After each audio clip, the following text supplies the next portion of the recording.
Well, welcome back, everyone, to our next episode of the Unapologetic Podcast. Brandt Merritt here, running solo hosting again, while Jonathan Woodyard is off-site serving our country with some military duty. So we're thankful for him getting the chance to do that.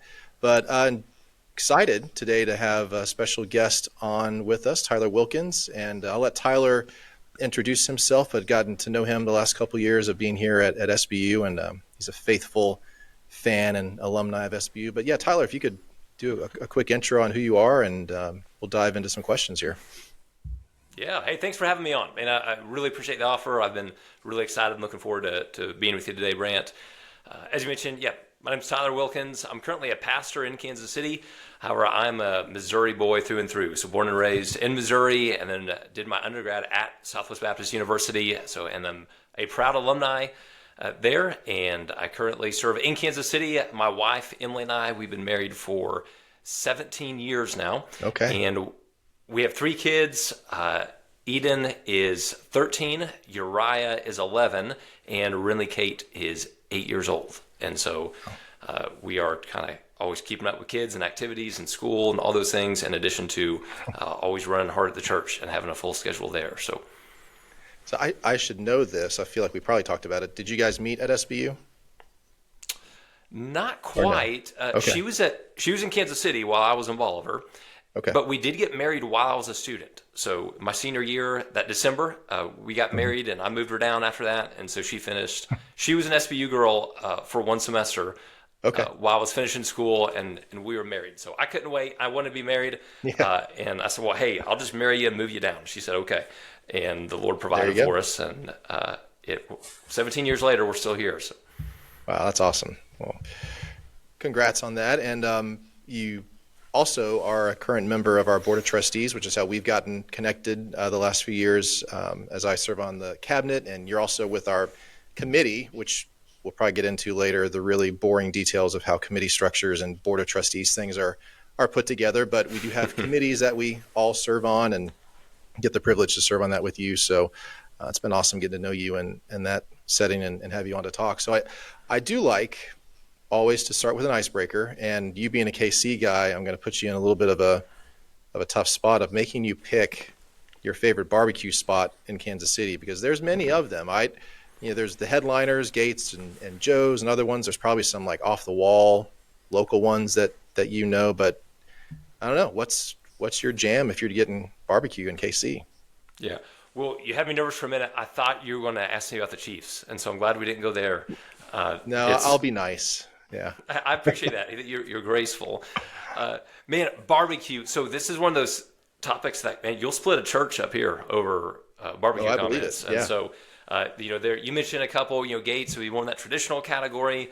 However, to get to the point, man, anytime you can eat barbecue in a gas station, I think that just levels the experience up. So I'm a big Joe's KC guy. Okay. It used to be Oklahoma Joe's. Right. There's the gas station location and the restaurant location. Both are good, but like if you're going to go to the gas station, wait in line. It'll be worth it. Joe's. Okay. Oh yeah, the original. It's good, and there's other great ones. Slaps in KCK is great.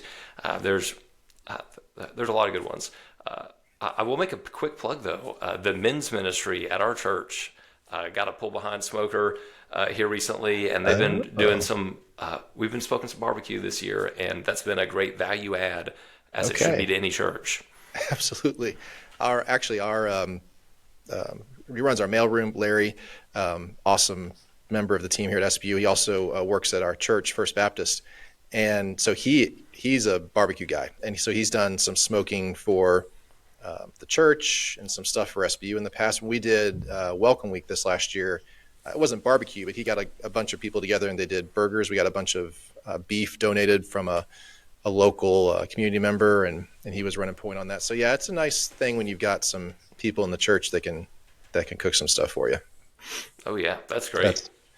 I honestly have not probably ventured out enough in Kansas City to have an opinion, although I've been to Joe's more than the others. My wife has an aunt and uncle that live in Overland Park, and we've been to Joe's a few times with them. It's always very good. But was that the gas station or the restaurant? No, the restaurant one. Yeah. Okay.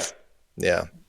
The one over on the Kansas side of the board. Now, there was one, so I did go to that Bucks Chiefs game a couple years ago, which that was a good one for the Chiefs, not the Super Bowl. That was better for the Bucks. But there was a barbecue spot in the stadium, and I can never remember what it was, but I got a really good sandwich there. That would have been right up at the top. It was kind of on the top level concourse, upper level. I couldn't tell you the name of it, but it was very good. Okay. Yeah. Anyway, I don't recall what that would be, but.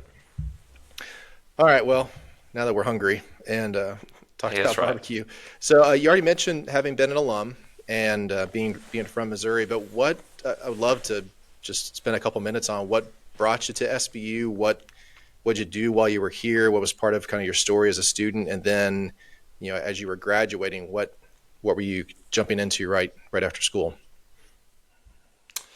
Yeah, so when I was in high school, early high school, I felt a pretty clear calling to ministry in my life, and just felt God was leading me that way. And to be fair, I probably just didn't do all the research that I would recommend people normally doing for college, but I just felt like, God just wants me to go to SBU, and so I applied there and got accepted, and and I went, and so I was one of those students though that the first day of welcome week. When I was dropped off, got moved in the dorm, like my mom was like crying, and in the vehicle, and I was like, sayonara, see you later. Like I was pumped. I was never homesick. I just like fully jumped into campus life and just so loved that experience. Interesting fact, I lived in Maupin Hall for 3 years. So that's for those that might not be familiar, that's no longer a dorm. Right. But it was when I was there. And Maupin Hall did not have air conditioning when I was a student. So August, Southern Missouri, moving in, windows were open, fans were going, and I looked around and was like, yes, man, like these are my people.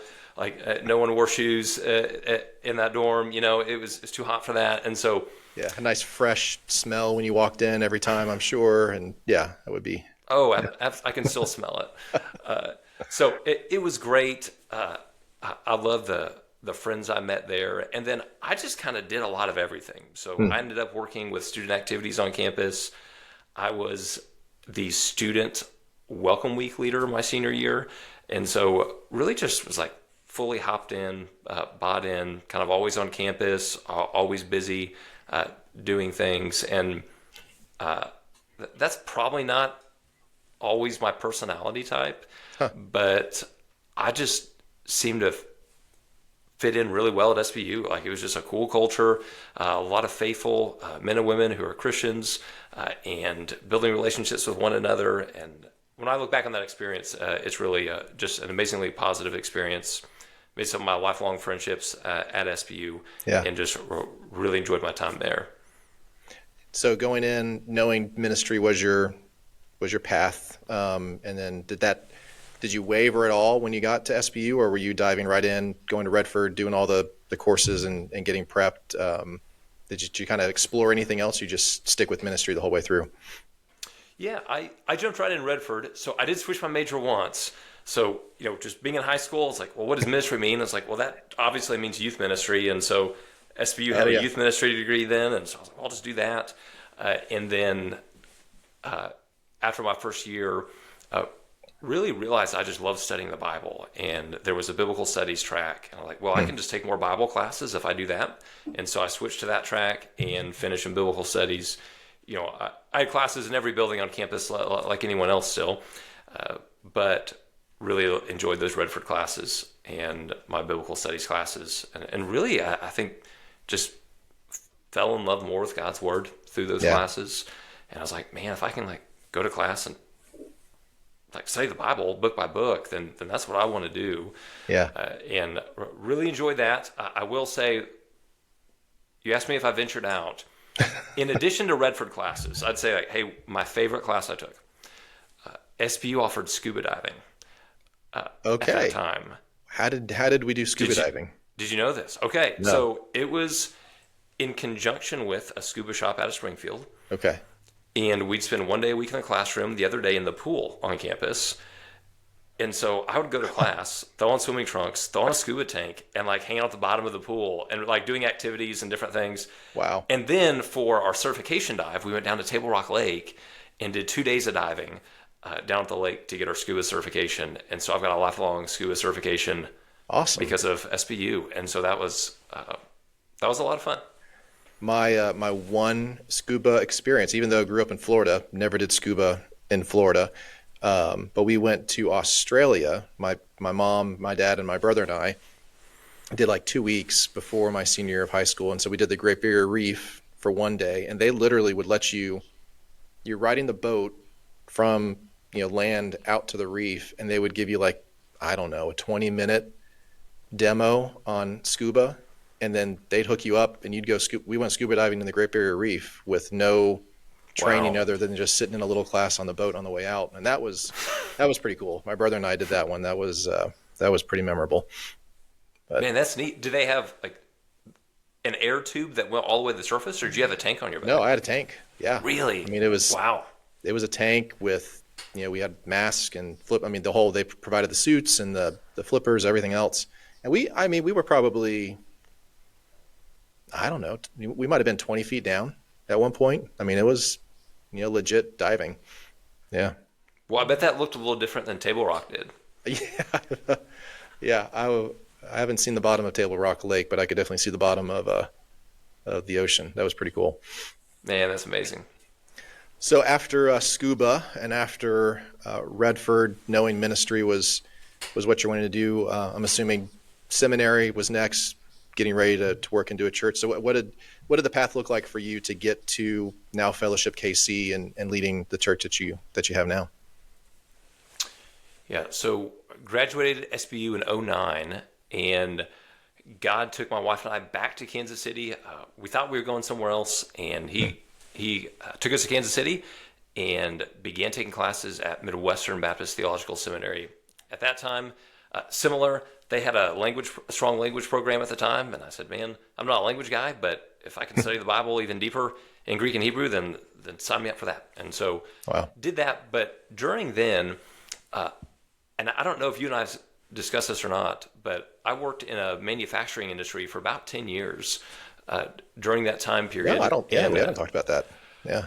Yeah, so it's actually in the firearms industry. And so we made parts and accessories for firearms. I was always on the military and law enforcement side of the company I worked for, and really enjoyed. So I got to shoot a lot of guns and travel some cool places doing that. And so I did that kind of during seminary. So while I was in seminary, I was working full time and having kids.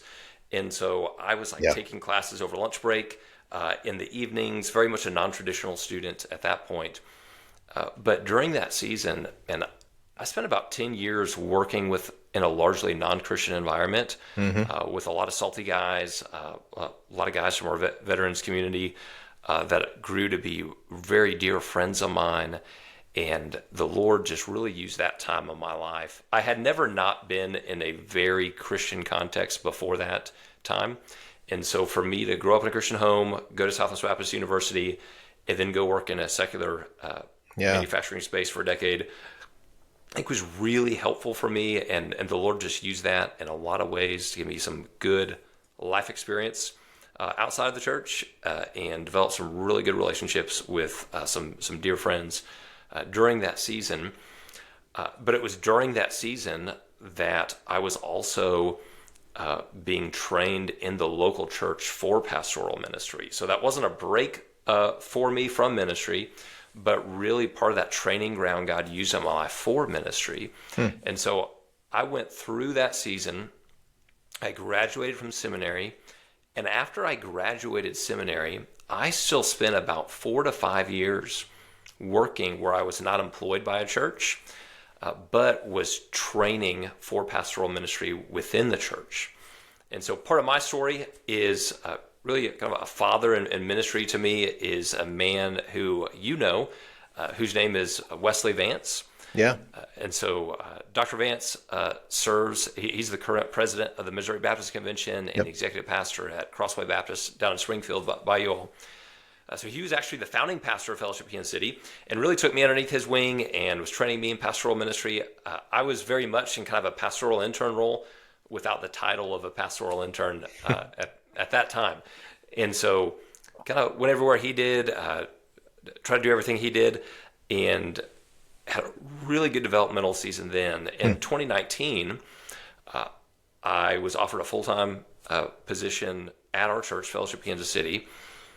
And then in 2022, God called me into the senior pastor role as Dr. Vance was called to Springfield. The church voted me in as the senior pastor. And so we had a really healthy transition process there. It was really good. And Wesley and I are dear friends and keep in touch. And it's just been a really healthy process all around. But there's a lot more to that story. But that's the short version of I was trained in this church, and then I became an associate pastor in this church, and then became the senior pastor in this church. So I've never served as a pastor at any other church than the one I'm currently at.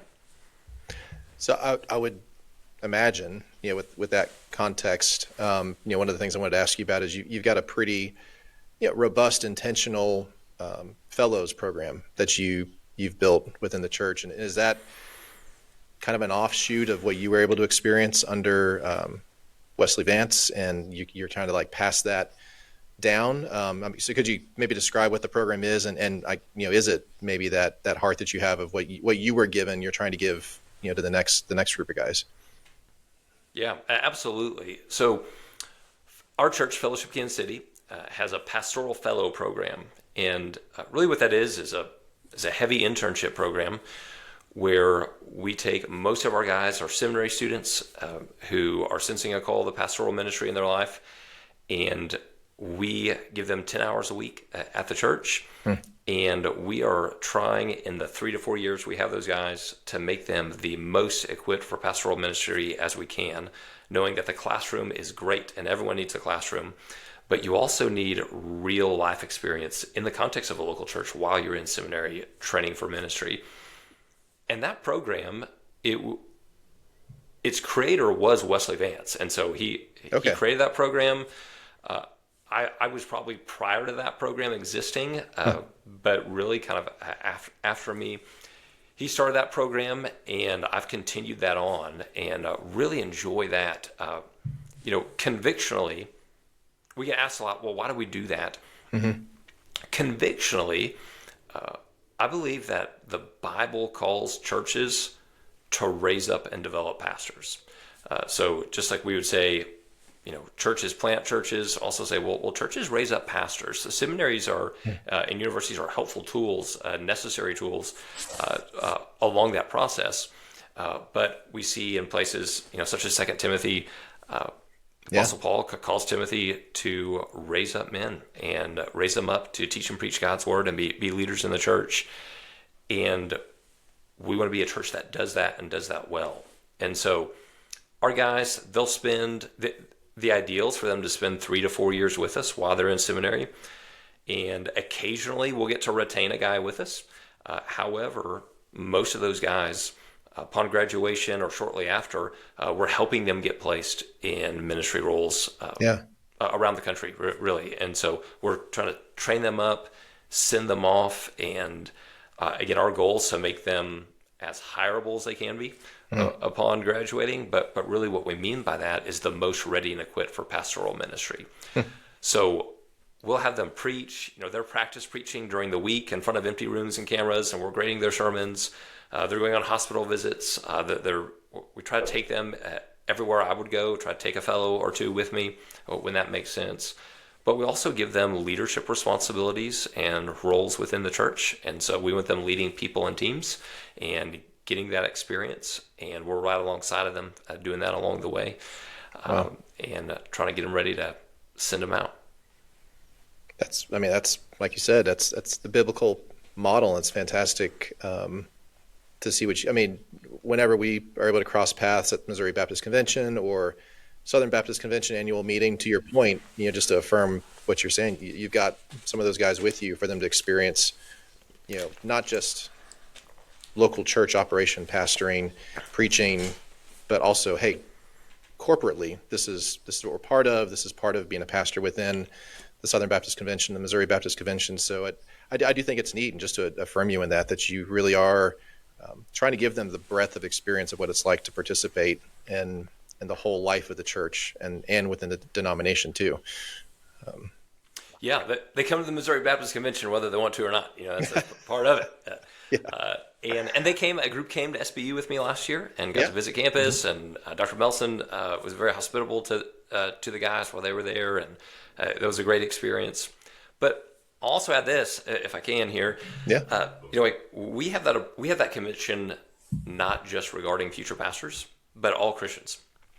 That the church is to be a training ground for discipleship for all Christians. So all Christians ought to be a member at a local church. Yep. They ought to be being poured into, but also pouring in others, and being trained and discipled to be missionaries for the gospel. And one of the things that I've shared with our church recently is, we want to measure the health of our church, not just by the number of people we grow and collect, but also the people that we grow and send. And so we want to be a church that sends people out, and that stinks to send people out. Like I lose friends every year because we send them away, but that's part of God's design, and it's good and it's healthy.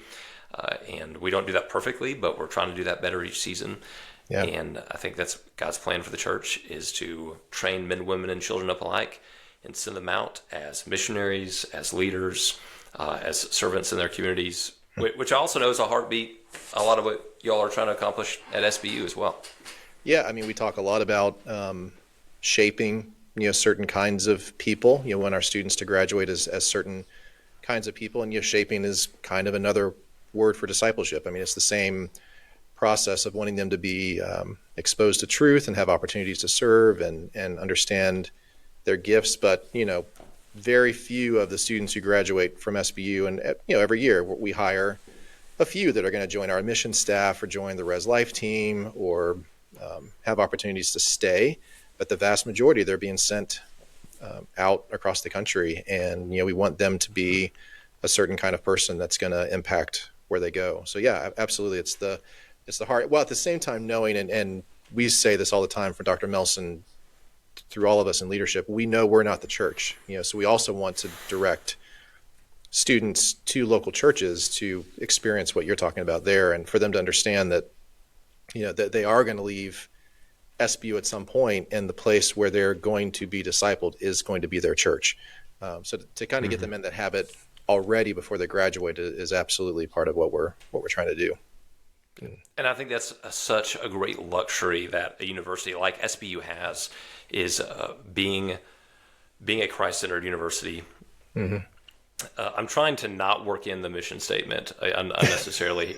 This wasn't part of this contract was that I reiterate the mission statement 3 times throughout the podcast. Yeah, you got to have it memorized. He says a Christ-centered, caring academic community, and but in all seriousness, the luxury that SBU has is that you all can, no pun intended, be unapologetic about the gospel, and whether you shaping, discipling, you're raising up young men and women to be mature disciples of Jesus and followers of Christ, and you get to share in that mission with a local church and then send people to local churches. And I think that's one of the things that makes SBU great, is that you all get to do that and are doing that well. Is there anything, before we talk about some of your work on the Board of Trustees and things that we're working on at that level, but as you're working through discipleship within your church, or you're working with the fellows, is there anything that's changed or anything new that's maybe a point of emphasis in discipleship and training that maybe wasn't, 4-5 years ago when you were stepping into the lead pastor role? I mean, is there anything that's changed or become a bigger emphasis that maybe wasn't in the last few years? In discipleship in general, or maybe even with kind of the current college age generation, or? Yeah, I guess either one. It's kind of an open-ended question, but yeah, I'm wondering, is there a trend, a topic, even a worldview, something that you're having to maybe spend more time helping? And I would probably focus on the younger generation, so that the fellows that are coming through or younger church members that you have, that you're having to help disciple them more through than maybe you did in the past. Yeah, man, there's a lot there. I think I want to try to keep my comments concise. I think on one hand, there are things so take a topic like apologetics, for instance. Apologetics has always been important. However, I think in these last couple decades and last few years even, I think our church members and our younger church members are being faced with apologetics more. So maybe those conversations are more at the forefront of conversations they're having with their friends, their coworkers, in their communities.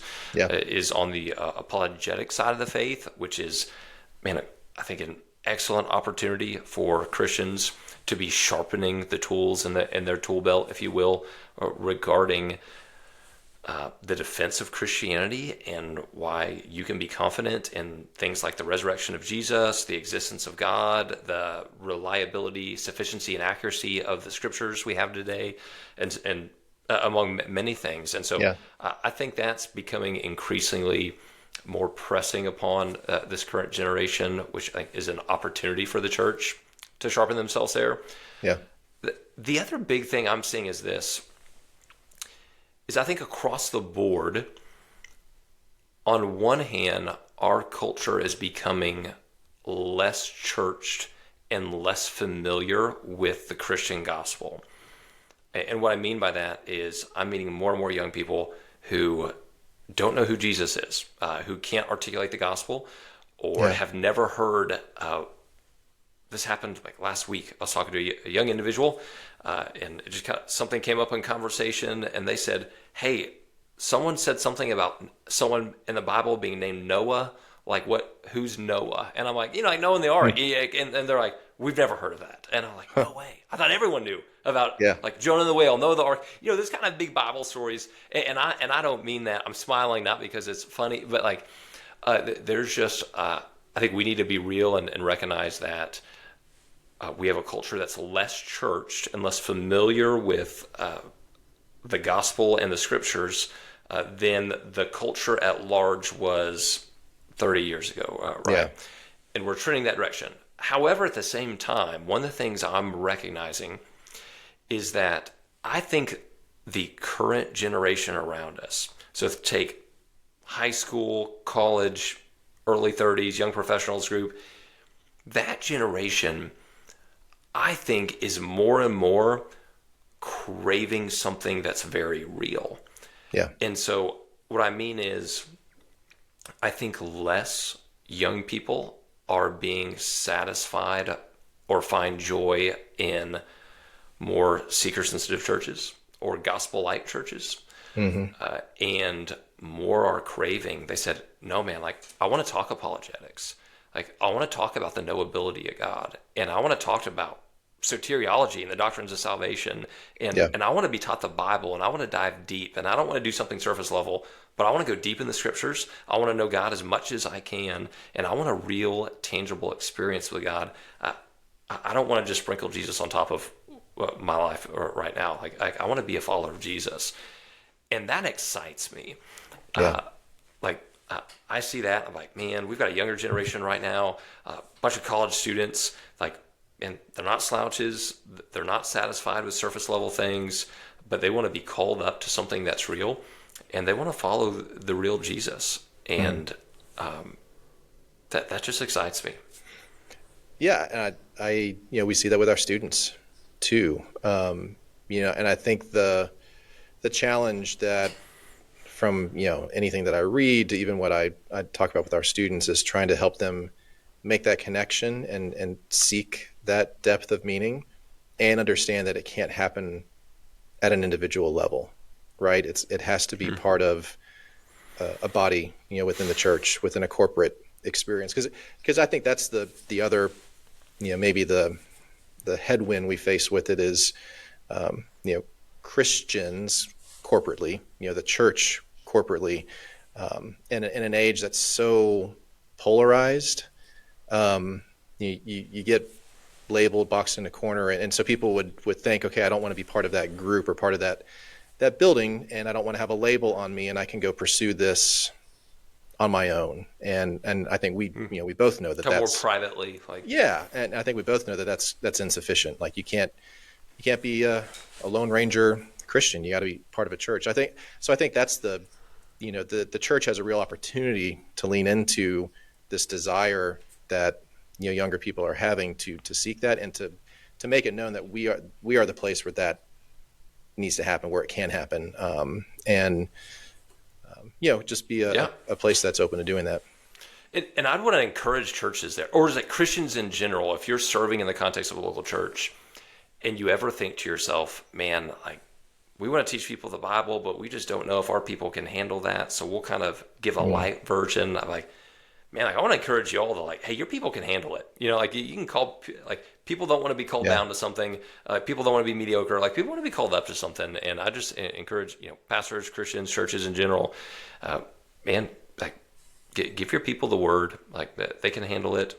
That most of your church members can handle calculus and complex equations. Like, they can handle hermeneutics as well. Yeah. And absolutely. Well, the last few minutes, wanted to just touch on board service. So you've been an alum, you've been in ministry, you've been around Missouri, and then at some point, and you can kind of fill in the gaps on how this happened. At some point, you get asked to serve on the board of your alma mater, and you thankfully said yes, because we're thrilled that you're on the board. But what was that process like? Is it something you thought about? Had any context of what it would mean, or did you just have someone, maybe Dr. Vance or someone who kind of approached you with it and said, "Here's an opportunity"? How did that come about?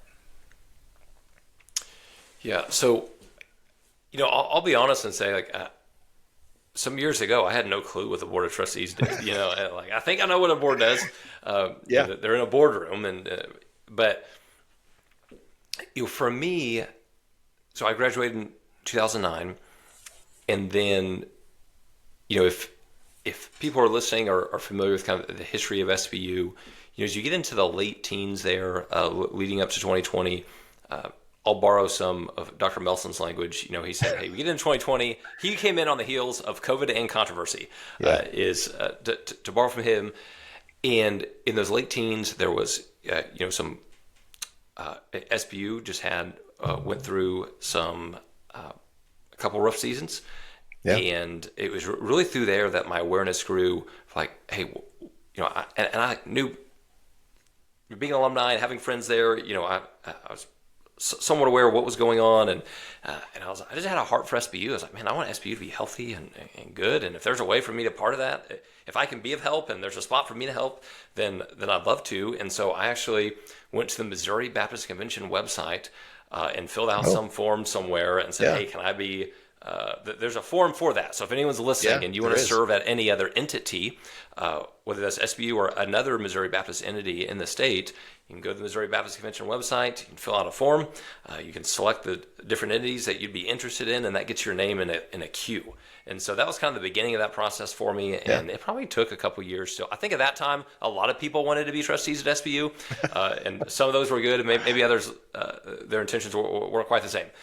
Yeah. But I was in that queue somewhere, and then COVID happened, and then Dr. Melson came on, and it was really on the heels of Dr. Melson coming in that I received the invitation to be a part. And so I very quickly and gladly said yes, and then went through that process, was voted on at the annual convention, and then began shortly thereafter. So I've been on the board a few years now. Yeah. But that's how I got there. I think I had an okay idea of what to expect, but certainly have learned a lot over the years. Yeah. And so it's been certainly an enjoyable experience, and you can let me know if where you want me to speak on here. But I'll say this quickly: it's been a very enjoyable and encouraging experience, and even in the handful of years I've been on, I've seen the under the hood, behind the scenes numbers on what it takes to run the institution and where the institution has been.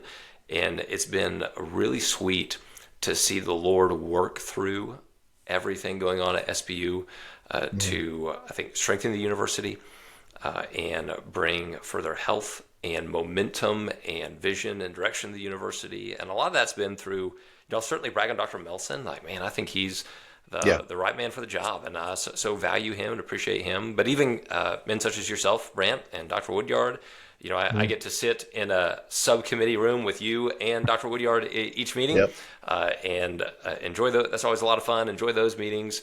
But I think you look around at SBU, you can clearly see men and women that God has brought to that institution, I think at a strategic time in the life of the institution in order to help keep SBU healthy and on track and moving forward.